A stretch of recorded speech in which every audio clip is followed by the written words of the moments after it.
स्वामी समर्थांच्या लोककल्याणाची एक कथा। ही गोष्ट त्या काळातील आहे जेव्हा श्री स्वामी समर्थ अक्कलकोट या गावी महाराष्ट्र वास्तव्यास होते।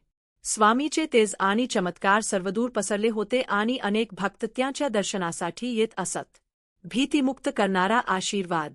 अक्कलकोटमध्ये विष्णुपंत नावाचा एक धर्मप्रायण पण अत्यंत गरीब ब्राह्मण राहत होता। विष्णुपंत हे स्वामीचे निष्ठावान भक्त होते।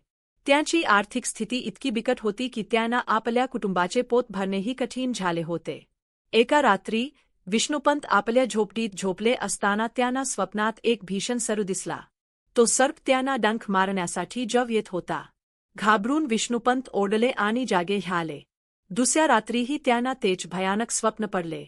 हे स्वप्न त्यांना इतके त्रास देऊ लागले की त्यांना दिवसभर भीती वाटायची। भीती आणि दारिद्र्य यामुळे त्रस्त होऊन विष्णुपंत थेट स्वामी समर्थांच्या मठात गेले।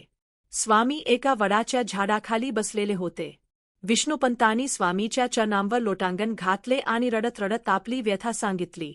महाराज, मी दररोज रात्री एका भयानक सापाचे स्वप्न पाहतो। मला तो चावतोय असे वाटते।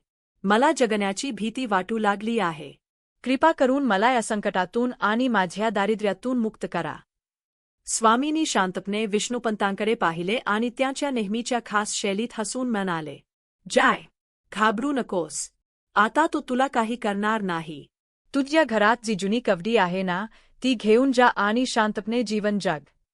विष्णुपंतांना स्वामीचे बोलणे पूर्णपणे समजले नाही, पण स्वामीचा आशीर्वाद मिळाल्यावर त्यांची भीती कमी झाली। ते घरी परतले। घरी गेल्यावर त्यांनी जुनी कवडी याचा अर्थ काय हे शोधण्यास सुरुवात केली। घरात पाहणी करताना त्यांना आले की देवघराजवळ एका कोपऱ्यात एक जुनी मातीची कवडी हंडी पडलेली आहे।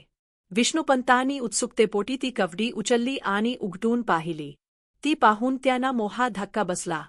त्या मातीच्या कवडीत सोन्याच्या मोहरा भरलेल्या होत्या। स्वामींनी सांगितलेला सर्प म्हणजे दुसरे तिसरे कोणी नसून ते गुप्तधन होते, जे त्यांच्या